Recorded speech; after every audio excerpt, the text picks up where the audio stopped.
नमस्कार, मैं रमाकांत उपाध्याय नव समाचार से एक बार फिर हाजिर हूं। आज की बात में त्रिवेंद्र की विदाई क्यों।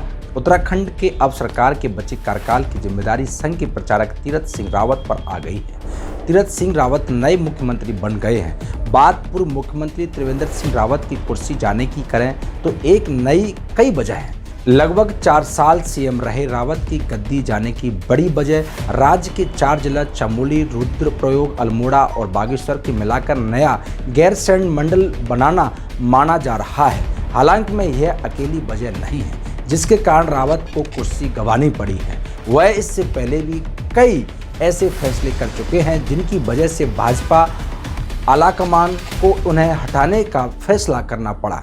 रावत पर कोई बड़ा आरोप नहीं था, लेकिन एक सर्वे में उन्हें सबसे अलोकप्रिय सीएम बताया गया था। यह बात भी उनके खिलाफ चली गई। उत्तराखंड के सांस्कृतिक और भाषाई तौर पर मुख्य रूप से गढ़वाल और कुमाऊं मंडल में बांटा है। दोनों में मंडलों में हमेशा से हर क्षेत्र में दबदबा कायम करने की होड़ रही है। उत्तर प्रदेश में रहते हुए इन मंडलों में ऐसे होड़ थी कि अगर एक मंडल को कुछ मिलता तो उसी की तरह दूसरे मंडल को भी देना पड़ता था।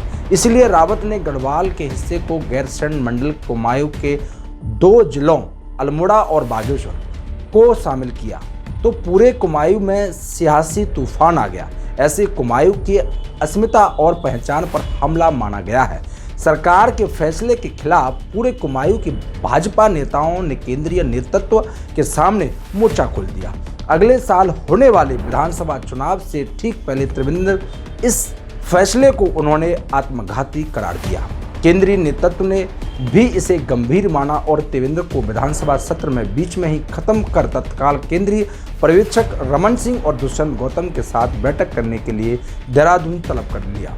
विधायकों के साथ बैठक करने के बाद रमन सिंह और गौतम ने अपनी रिपोर्ट में साफ कर दिया कि त्रिवेंद्र के नेतृत्व में चुनाव लड़ने पर भाजपा को भारी नुकसान हो सकता है और उन्हें बदलाव जरूरी है। फिर भी उत्तराखंड के देवस्थानम बोर्ड बनाने के फैसले के हरिद्वार के लेकर बद्रीनाथ तक संत समाज रावत के खिलाफ हो गया था। असल में त्रिवेंद्र ने जब उत्तराखंड के देवस्थानम बोर्ड मानकर केदारनाथ, बद्रीनाथ, गौमुत्री और यमुनोत्री धाम को सरकार के अधीन कर दिया था तो इससे ब्राह्मण समाज के तीखी प्रतिक्रिया हुई थी। यह नहीं, भाजपा के ही सांसद सुब्रमण्यम स्वामी ने इस फैसले को हाई कोर्ट में चुनौती दे दी थी।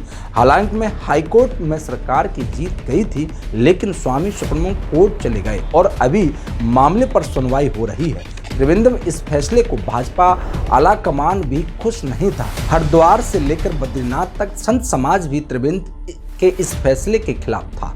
गैरसैंण को राज्य की ग्रीष्मकालीन राजधानी बनाकर रावत ने इसे पर्वतीय जन भावनाओं के अनुरूप बताया, पर जनता को यह फैसला पसंद नहीं आया। त्रिवेंद्र ने आनन फानन में गैरसैंण को राज्य की ग्रीष्मकालीन राजधानी घोषित कर दिया।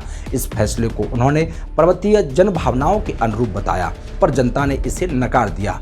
अपने फैसले को ठीक ठहराने के लिए उन्होंने गैरसैंण में काफ़ी काम भी कराया, विधानसभा की बैठक भी बुलाई, लेकिन अफसरों की देहरादून में ही रहने की वजह से इसका लोगों को कोई फायदा नहीं हुआ। यह फैसला दिखावे से ज़्यादा कुछ साबित नहीं हुआ। त्रिवेंद्र का खुद का ये व्यवहार भी लोगों की नाराजगी की बड़ी वजह था। वह कम बोलते थे, लेकिन एक ही वर्ग विशेष लोगों के महत्व देने की वजह से लोगों के निशाने पर थे। मैं आपको फिर मिलूंगा एक नए मुद्दे के साथ। नव समाचार बेबाक खबर हर समय देखते रहिए। धन्यवाद।